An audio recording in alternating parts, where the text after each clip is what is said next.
स्वागत है आपका LR स्टडी यूट्यूब चैनल पे।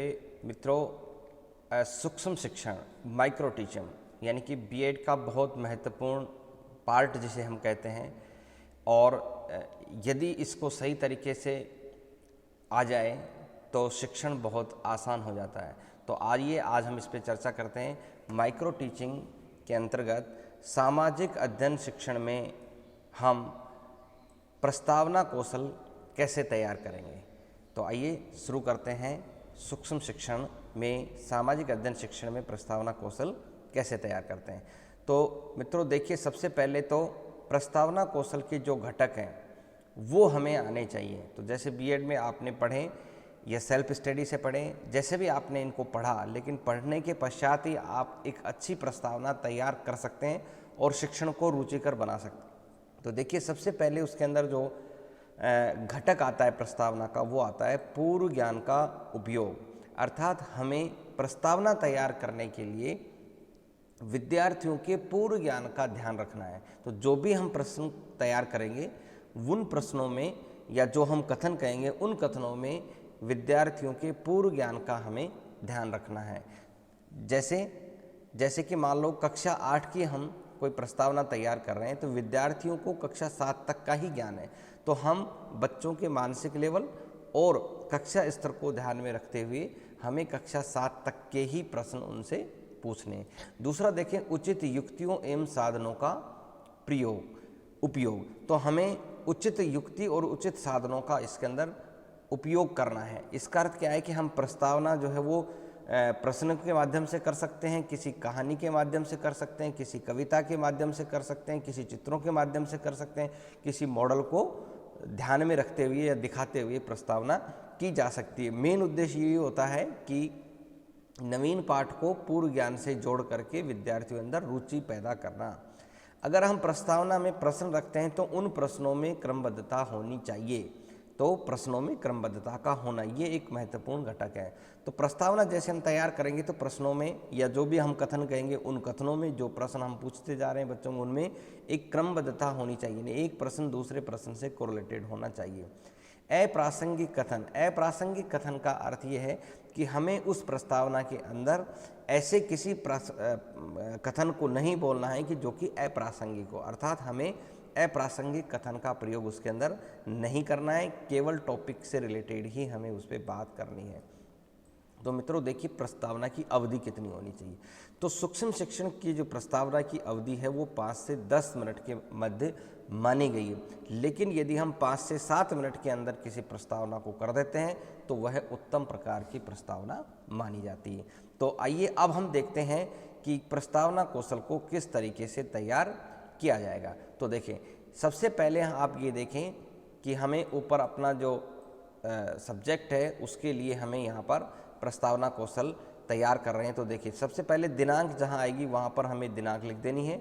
विषय सामाजिक अध्ययन, कालांश 2, कक्षा 6 से हमने ये प्रकरण लिया है, ठीक है, जिसका ये है समाज और सामाजिक परिवेश। तो यहाँ इसको ध्यान रखना है कि जब हम कक्षा में प्रस्तावना कौशल करेंगे या प्रस्तावना करेंगे तो इस जो प्रकरण है इसको अभी नहीं लिखना है। इस प्रकरण को हमें बाद में लिखना है, जबकि हम उद्देश्य कथन बोलेंगे। तो उद्देश्य कथन लिखने के पश्चात हम जो प्रकरण है उसको लिखेंगे, उसके बाद में हम इसको अंडरलाइन करेंगे। और प्रस्तावना की अवधि जैसे इसमें लिखा है 5 से 10 मिनट, रोल नंबर है जो आपके यहाँ पर लिखने। तो ये जो पूर्ति कहलाती है जिसे हम शाम पट की पूर्तियाँ भी कहते हैं। तो ये शाम पट की पूर्ति सबसे पहले आप लिखेंगे। लिखने के पश्चात ही आप जो है वो विद्यार्थियों के समक्ष इस तरीके से प्रश्न करेंगे। तो देखिए, जैसे यहाँ पर हम लिखेंगे पूर्व ज्ञान का उपयोग, अर्थात छात्र सामाजिक परिवेश के बारे में सामान्य जानकारी रखते हैं। तो ये जो चीज़ें हैं वो हम यहाँ पर अपने जो सूक्ष्म पाठ योजना बनाएंगे उसके अंदर आपको लिखनी है। तो यहाँ पर देखें, प्रस्तावना में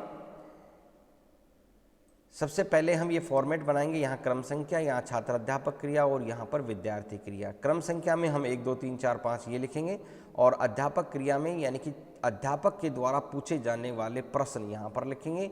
विद्यार्थी क्रिया में विद्यार्थियों के दिए जाने वाले उत्तर या उनके कथन उनको हम यहाँ पर लिखेंगे। तो सबसे पहले देखिए, प्रश्न आता है हमारे सामने, हम कहाँ रहते हैं। तो आप पूरी कक्षा से ये प्रश्न पूछेंगे हम कहाँ रहते हैं, तो विद्यार्थी आंसर देंगे घर में रहते हैं। ठीक है, दूसरा प्रश्न अब हमें घर से ही बनाना है, जिसको हम क्रमबद्धता कहेंगे, यानी उसमें घर शब्द आना चाहिए। घर में हमारे अलावा और कौन कौन रहता है, तो विद्यार्थी आंसर देंगे माता पिता, भाई बहन, दादा दादी। ठीक है, तो विद्यार्थी जब प्रश्न हम शिक्षक जो है विद्यार्थियों से प्रश्न पूछेगा तो इस प्रकार के आंसर हमें प्राप्त होंगे। तीसरा देखें, अब यहाँ क्रमबद्धता को ध्यान में रखते हुए ये देखना है कि हमें इन्हीं से ही अपने अगला प्रश्न लेना है। जैसे माता पिता, भाई बहन, दादा दादी एक साथ रहते हैं, उसे क्या कहते हैं। तो मित्रों, जैसे ही हम ये प्रश्न करते हैं तो हम बच्चों में से किन्हीं एक बच्चे को उठा करके पूछते हैं, तब विद्यार्थी आंसर देगा परिवार। ठीक है, अब अगला जो प्रश्न है वो क्रमबद्धता को ध्यान में रखते हुए परिवार से ही रिलेटेड होना चाहिए। तो चौथा प्रश्न देखें, परिवारों से मिलकर किसका निर्माण होता है। अर्थात बहुत सारे जो परिवार हैं वो परिवार इस तरह से मिलते रहें तो वो किसका निर्माण करते हैं, क्या बन जाता है, उसको हम क्या कहेंगे।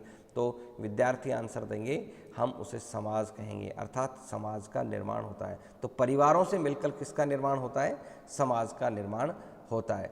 अब आगे देखें, इसके अंदर अगला प्रश्न अब समाज से होना चाहिए। समाज और सामाजिक परिवेश के बारे में आप क्या जानते हैं। तो समाज और सामाजिक परिवेश के बारे में क्या जानते हैं, ये हमारा एक समस्यात्मक जो है वो प्रश्न होगा, या यहाँ पर विद्यार्थी निरुत्तर भी रह सकते हैं समाज और परिवेश के बारे में, क्योंकि यहाँ आंसर थोड़ा बड़ा आएगा। ठीक है, तो इस तरीके से हम एक बहुत सरल तरीके से प्रस्तावना बना सकते हैं। तो यहाँ पर अब आपको लिखना है उद्देश्य कथन। अच्छा विद्यार्थियों, आज हम समाज और सामाजिक परिवेश के बारे में विस्तार पूर्वक अध्ययन करेंगे। तो जब ये आप कथन बोलेंगे पूरी कक्षा के समक्ष, तभी आपको शाम पट पर ये टॉपिक जो है समाज और हमारा जो परिवेश है ये आपको लिख देना है और इसको आपको यहाँ पर अंडरलाइन कर देना है। तो इस तरीके से आपकी जो है ये प्रस्तावना बन करके तैयार हो जाएगी। तो आपने यहाँ पर मैंने दो चीज़ जो है वो बताने का प्रयास किया है यहाँ पर।